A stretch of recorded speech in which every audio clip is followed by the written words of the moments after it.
You awake. You are naked and cold. You sit up and look around, and you see you are in a cage.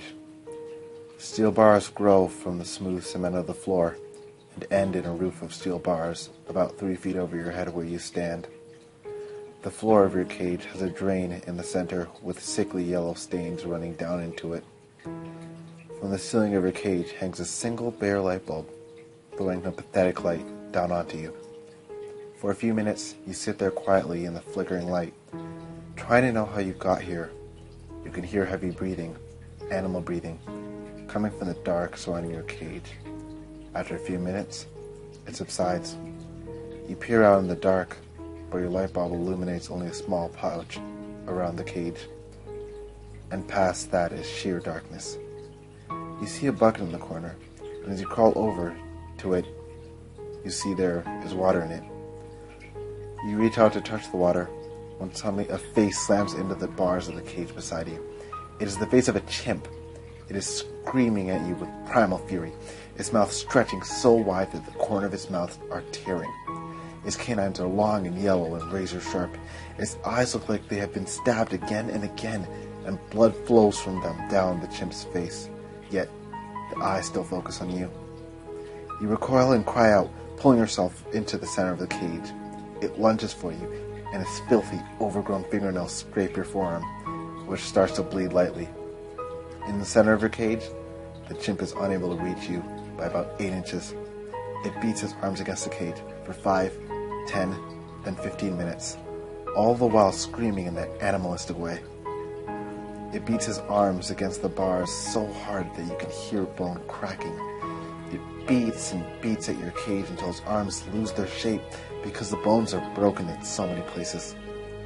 After a very long time, the chimp finally calms and jumps off in the darkness. You sit for a long time, listening, trying not to make any noise. You don't hear any more screams, but what you do hear is the animal breathing occasionally and the scuffling feet on cement. You stand and walk to the bars of the cage and you attempt to see anything through the darkness, but no avail. The darkness past the light of your light bulb is thick as tar.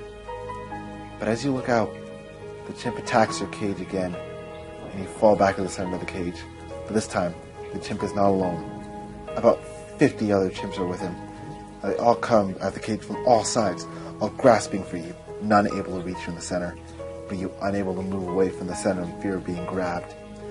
You draw your knees to your chest, and you put your head between your knees, your tears dripping down the drain in the floor as you try in vain to drown out the sound of the chimps.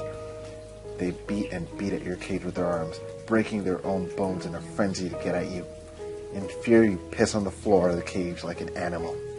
For what seems like hours, the chimps scream and beat at your cage. Eventually, they calm and disappear into the darkness. For 2.5 days, this continues.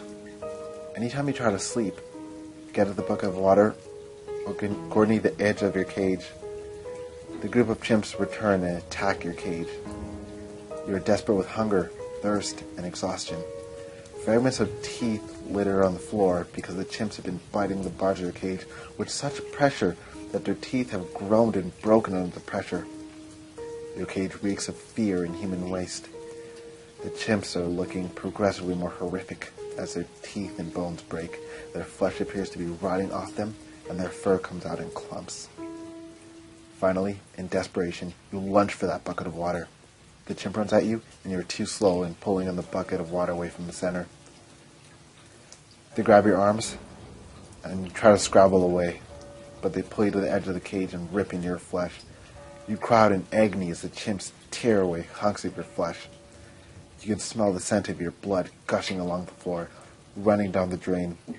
You sob as you watch the chimps scoop out handfuls of your intestines, as you watch them feasting on you. Black steals across your vision. The next time you awake, you aren't in a cage.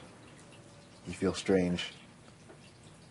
As you look at your arms, you see they are covered in hair, and your fingers end in filthy, overgrown fingernails. No! No, it can't be! You're one of those dirty, godforsaken chimps. You gouge at your own eyes again and again, not wanting to see what you're seeing, but, despite your eyes being mutilated, and blood flowing from them. You can still see them crystal clearly. You look around, and in a cage you see a single light bulb hanging from the ceiling.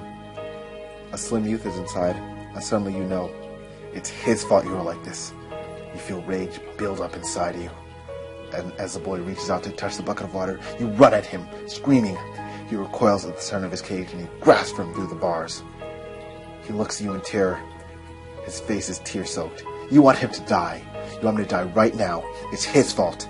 You don't know why it is his fault, but you know it's his damn fault you are like this. You want to destroy him, to rend his young flesh. But then you know what you really want. You want to make him an animal, just like you. You want to make him an animal more than you've ever wanted anything before.